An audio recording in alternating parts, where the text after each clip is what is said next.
மாஸ்டருக்கு வணக்கம். அனைத்து சகோதர சகோதரிகளுக்கும் வணக்கம். இப்போ நம்ம பாபுஜி மாஸ்டர் எழுதின சத்யோதயம் புத்தகத்தில் 4வது சாப்டர் குரு பார்த்துட்ருக்கோம். இதில் பேஜ் நம்பர் 61, 62, 63 இதில் மாஸ்டர் என்ன சொல்லியிருக்காங்க அப்படிங்கிறத பற்றி பார்க்கலாம்.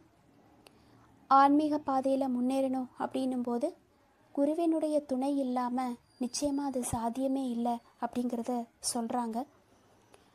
அப்போது அப்படிப்பட்ட ஒரு குருவை நாம் எப்படி தேர்ந்தெடுக்கணும் அப்படிங்கிறத பற்றியும் சொல்லிட்டு வராங்க. தன்னை வழிநடத்துபவரா அல்லது குருவா எப்படிப்பட்ட ஒரு மனிதரை தேர்ந்தெடுக்கணும் அப்படின்னு சொல்லி நாம் நினைக்கிறோன்னா அதை கண்டுபிடிக்கிறது ஒன்றும் அவ்வளவு சிரமம் இல்லை அப்படின்றாங்க. அப்போது எப்படி கண்டுபிடிக்க முடியும்?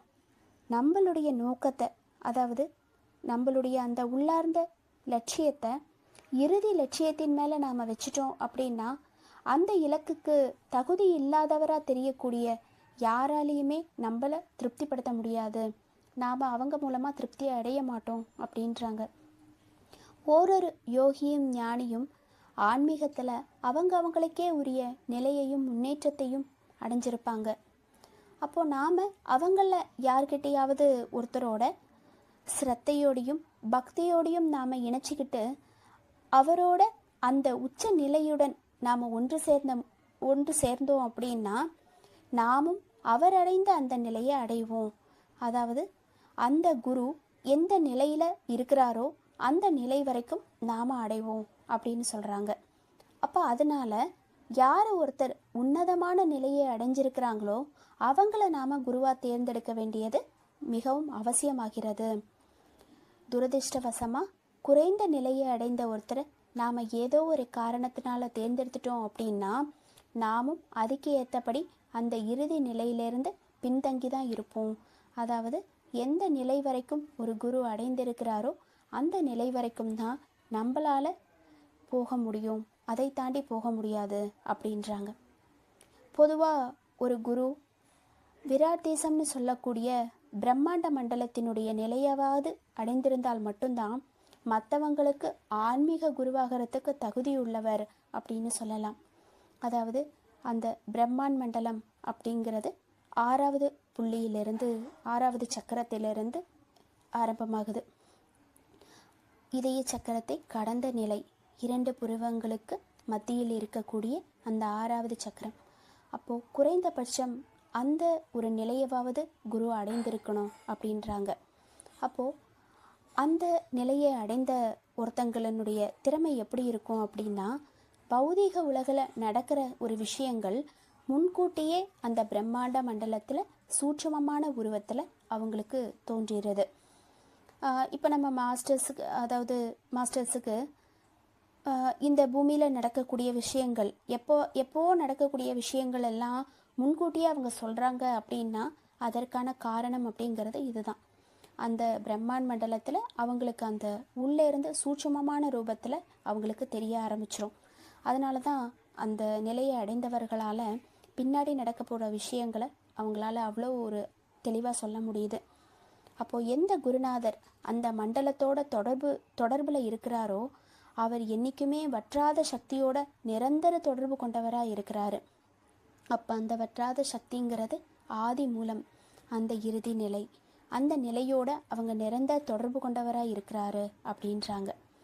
அப்போது அந்த மேற்சொன்ன நிலையை அடையிறதுக்கு முன்னாடி இந்த தகுதி இல்லாத ஒருத்தர் மற்றவங்களுக்கு ஆன்மீக பயிற்சி கொடுக்கக்கூடிய வேலையை அவங்க எடுத்துக்கிட்டாங்க அப்படின்னா அவங்க தன்னுடைய சக்தியை இழக்கிறது மட்டும் இல்லாமல் அவங்க யாருக்கு பயிற்சி கொடுக்குறாங்களோ அந்த சீடர்களினுடைய வினை பயன்கள்னு சொல்லக்கூடிய சமஸ்காரங்கள், கடினத்தன்மை, இது எல்லாமே குருவுக்கே ரெஃப்ளெக்ட் ஆகி அந்த குரு அசுத்தமடைந்து சீக்கிரமாகவே தானே கெட்டுடுறாரு அப்படின்னு சொல்கிறாரு. பொதுவாக நம்மளுடைய மிஷினில் இந்த நிலையை, அதாவது இந்த பிரம்மாண்ட மண்டலத்தினுடைய நிலையை அடைந்தவருக்கு கூட பயிற்சி அளிக்கிறதுக்கு அனுமதி அளிக்கப்படுவதில்லை அப்படின்றாங்க. அப்போது நம்மளுடைய சகஜ மார்க்கத்தில் ஹார்ட்ஃபுல்னஸில் அந்த இறுதி நிலையை அடைந்தவர்கள் மாஸ்டராக இருக்கிறாங்க. அவ்வளோ ஒரு உயர்ந்த தகுதி கொண்ட மாஸ்டரின் கீழே தான் நாம் இருக்கோம் அப்படின்னு நாம் பெருமைப்பட்டுக்கலாம். அப்புறம் யார் ஒருத்தர் மற்றவங்களுக்கு குருவாகவோ அல்லது ஆசிரியராகவோ இருக்கும் எண்ணத்திற்கு தன்னுடைய மனதில் கொஞ்சம் கூட இடம் கொடுக்கலையோ அவர்தான் உண்மையிலேயே பயிற்சி அளிக்கிறதுக்கு தகுதியானவர் அப்படின்றாங்க. ஒருத்தங்களுக்கு, அதாவது ஒரு குருவிற்கு தன்னுடைய வாழ்நாளில் ஒரு தடவையாவது தான் குரு அப்படிங்கிற ஒரு எண்ணம் வந்துருச்சு அப்படின்னா அவர் தன்னுடைய ஆயுள் முழுவதுமே குருவாவதற்கு தகுதியற்றவர் அப்படின்னு சொல்லி பாபுஜி மாஸ்டர் சொல்கிறாங்க. அப்போ இந்த மாதிரி ஒரு எண்ணம் இருக்கிறதே, அதாவது தன்னை குரு அப்படின்னு சொல்லி அவர் நினச்சிக்கிறாரு அப்படின்னாலே அவர் தன்னுடைய மனதில் தன்னுடைய சுய முக்கியத்துவத்திற்கும் பெருமைக்கும் தான் இடம் கொடுத்து பேணி வளர்க்குறாரு அப்படிங்கிறத காட்டுது. அப்போது தான் மாஸ்டர் அப்படிங்கிற ஒரு உணர்வை ஒருத்தர் தனக்குள்ள தொடர்ந்து வச்சுக்கிட்டே இருந்தார் அப்படின்னா அது சீக்கிரமே ஆணவத்தினுடைய அடிமட்ட நிலையான தற்பெருமையாக அதை வளருது. இதனால் ஏற்படக்கூடிய விளைவுகள் அப்படிங்கிறது ஒரு குருவினுடைய ஒரு பெரிய குறைபாடுகளாகவே ஆயிடுது. அதனால் ஒருத்தர் ஆன்மீகத்தில் குருவாகிறதுக்கு முன்னாடி இந்த மாதிரியான கெடுதல் விளைவிக்கக்கூடியதிலிருந்து விடுபட்டிருக்கிறது அப்படிங்கிறது அவசியமான ஒன்று. அதாவது அந்த அகங்காரம் அப்படிங்கிற அந்த தலையிலிருந்து விடுபட்டவராக ஒரு குரு நிச்சயம் இருக்கணும் அப்படின்றாங்க. கடவுள் தான் உண்மையான குரு அல்லது மாஸ்டர், இதில் எந்த சந்தேகமுமே இல்லை. அவர்கிட்டேருந்து தான் நாம் ஒவ்வொருத்தருங்களுக்கும் ஒளி கிடைக்குது. ஆனால் சாதாரண திறமை உள்ளவர்களால் இறைவன்கிட்டேருந்து நேரடியான அகத்தூண்டுதல் பெறுவது அப்படிங்கிறது ரொம்ப கஷ்டம். அப்படிங்கிறதுனால எல்லாம் வல்ல இறைவனோட இணைப்பை ஏற்படுத்திக்கிட்ட ஒருத்தருடைய உதவியை நாம் தேடுறோம். அப்போ அவர் தான் குரு. அப்போது அப்படிப்பட்ட ஒரு குரு ஆன்மீக ஏணியாக செயல்படுறாரு. கடவுள்கிட்ட நம்மளை இணைக்கக்கூடிய ஒரு பாலமாக இருக்கார். அப்போ அவர் தன்னை குருன்னோ மாஸ்டர்னோ அவர் நினச்சிக்கிட்டா கூட அவர் கடவுளுடைய இடத்தை அபகரிக்கிறார் அப்படிங்கிறது இதுலேருந்து தெளிவாக தெரியுது. அப்போ அந்த மாதிரி அவர் நினைக்கிறாரு அப்படின்னா இது தெய்வ நிந்தனையே அன்றி வேறு எதுவும் இல்லை அப்படின்றாங்க. அதனால அவர் தன்னை கடவுளினுடைய பணிவான சேவகனாக எண்ணி அந்த பரம்பொருளினுடைய பெயரால் மனித சமுதாயத்திற்கு அவர் தொண்டு செய்யணும்.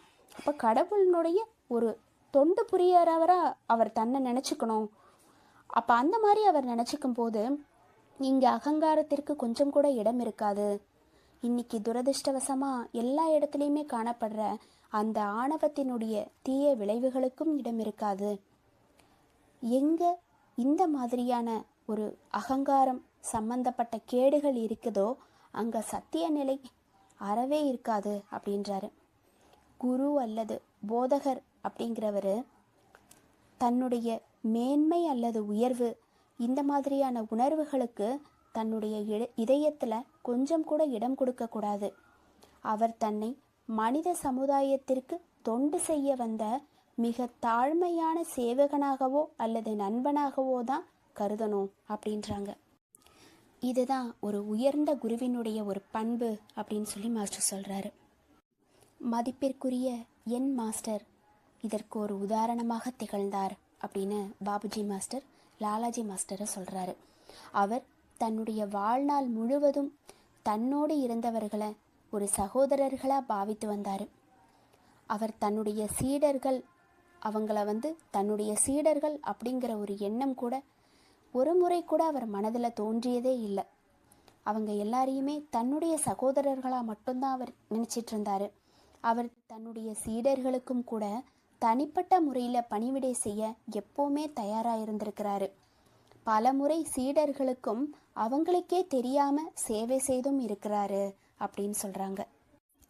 வாழ்க்கை அப்படிங்கிறது ஆன்மாவிற்கு கிடைத்த ஒரு வாய்ப்பு அப்படின்னு சொல்லி சகஜ மார்க்கம் சொல்லுது.